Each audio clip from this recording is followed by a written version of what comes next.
என்னை விட எத்தனை பேர் தகுதியாக இருந்தும் என்ன மட்டும் கிருபை என்று உயர்த்தி வைத்ததே. உங்க கிருபை என்னை வாழ வைத்ததே.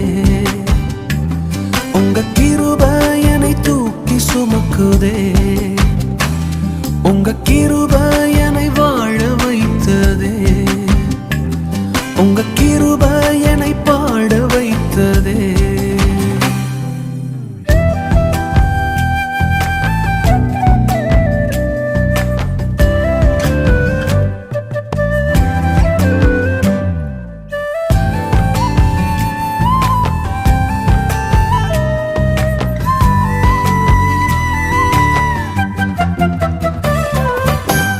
பயனற்ற நிலத்தை போல மறக்கப்பட்டவன் நான், அறுவடை காணாமல் தனிந்து போ